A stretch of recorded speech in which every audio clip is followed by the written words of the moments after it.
You are absolutely 100% right, which is why that is what I'm going to focus on today. It is day 13 of our 30-day songwriting challenge. This is the fit.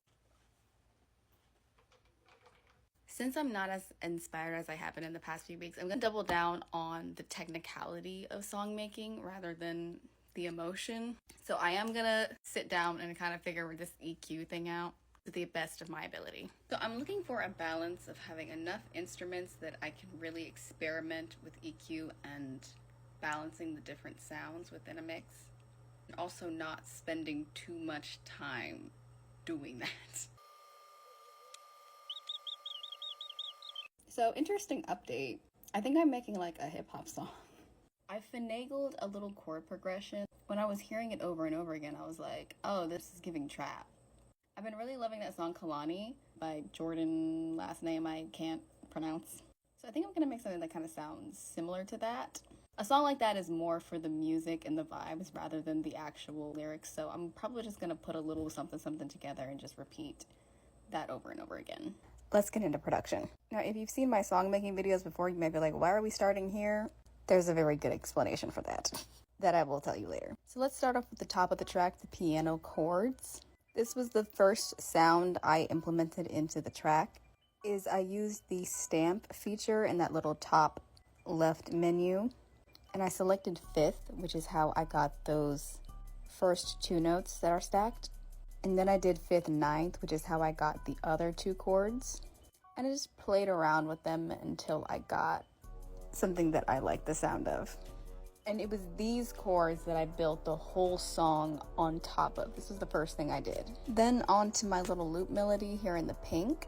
I just used the same notes that were in the chords to give the song just a little simple melody to loop over and over again. And the sounds I used for both the chords and the melody are the glass piano from Labs by Spitfire. Now on to what makes a trap beat are the 808s and the hi-hats. This was my first time using both of those things, so this was quite the learning experience. For the hi-hat, I used the default one that loads when you open FL, and for the 808, I used the boosted 808 from the Flex preset. And then of course for the hi-hat, I added that little 4 count fill-in at the end. Now I used a second 808, which I'm not sure how wise this was. I know trap music has its own kind of theory in and of itself, so I don't know if this muddied my mix. I used 808's synth driver, that same Flex preset, and it's just a steady beat within the same pitch. I didn't change the pitch of either of the 808s, which is often done in a lot of hip-hop and trap songs you'll hear. But I just opted not to do that, mostly due to lack of experience. Now for the clap, I have it in quotations as a joke because instead of a standard clap, I used the Bartok Piz Ensemble, again from Labs by Spitfire, which is essentially just a really short note played on a string instrument, but I think in this case it's a cello. And again, it's just the same note played over and over again. Now on to horns. This was a little melody I just thought up that just sounded really cool when I was playing it. I used a lot of long notes to kind of serve the same purpose that an 808 does, which just has that deep sound that just kind of makes you just like want to bob your head and like do a stank face like.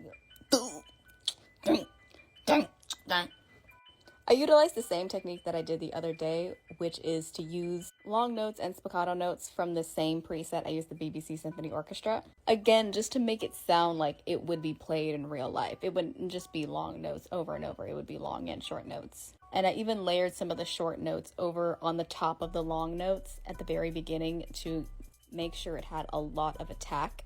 Especially since this is a trap song, it's all about attacking the listener. That about does it for the composition. Now to get into the mixing. Like I said early on in the video, I wanted to experiment with EQ, so I put it on every single instrument I used. Starting off with the pianos, I did my best to take out some of the low end of the chords. Since we have so much low end from the 808s, I learned that you don't want a whole lot of low end from some of your other instruments because it will muddy the mix. I did it even more with the melody that we looped. I even added a second EQ and turned it all the way down, which also gave it a little bit of a vintage quality, which I like. And I just used a default reverb. I didn't do much to it at all. For the first 808, which is the one that's on a higher pitch, I got rid of as much of the high end, which is that little buzzing sound at the end of the sound, and increased the low end to add more punch. Made it all dry with no wet on the reverb, and moved on to the lower pitch 808. Now this one, I EQ'd this one a little bit differently. I actually took out some of the low end because it's already a low pitch sound and that would speak for itself. So I took out as much high end and then the very bass of the low end and brought up what I think is the treble of the 808. For the hi-hat, since it is a high sound, I got rid of as much low end as I possibly could and brought up the high so I could make sure it would stand out against the rest of the mix. For the clap, I actually dipped down the middle and let the lows and highs up because those sounded like the most important parts of the sample. For the horns, I got rid of the high end because it wasn't really serving the song that much and brought the middle and low end up. As you can see, I used to have strings, but I had to get rid of them because they just were not working for whatever reason. They were mocking the chord progression at the very beginning, but for whatever reason, it just would not sit well in the song, so I had to get rid of it. As you can see, I also used to have vocals. Trust me, you are not missing out on literally anything. God really knows who and who not to make rappers. The last thing I did was add volume automation clips in the playlist. I did this for when the horns come in. I reduced the volume of the low pitch 808 and both pianos and let them come back up when the horns went out, just so the horns would have a chance to shine. Hi Girly Pops, it's several hours later. So I don't quite fully remember what it even is I said earlier. I know I said I was going to make a song like that Kalani song. It doesn't sound like that. It's some weird aggressive trap beat that doesn't even have vocals on it. Because I started to write them, and then I remembered so much advice I had seen online from rappers who are in the industry say, I never write my stuff down. I just go in the booth and I just go. So I was like, oh, I'm gonna get in the booth and just go. Going in the booth and just going is not for me. There are vocals. I made them. They're not in the song now though, cause no. It was a weird mix of Playboi Carti, Kevin Gates, and Future. Migos, but just the worst parts. So today I just decided to focus on beat making. The upside is I did get to do a lot of production work. I learned quite a fair bit about EQ as much as I could in such a short time. And I think this might be one of my most advanced compositions.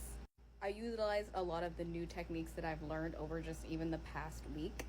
So I'm really happy with that. So I actually consider today a win. The only thing is I don't know what kind of video to make for it. Well, whatever video I end up making, it's linked in the caption as per usual. Thank you so much for watching. I hope you enjoyed this. Tomorrow's song should have lyrics. If you know anyone who might be interested in this type of content, be sure to give it a share. And if you like this type of content, give it a like. And if you want to see more, give me a follow. With that, I will see you all tomorrow. Good night. Gone. Gone. Mike. Gone. Jimmy.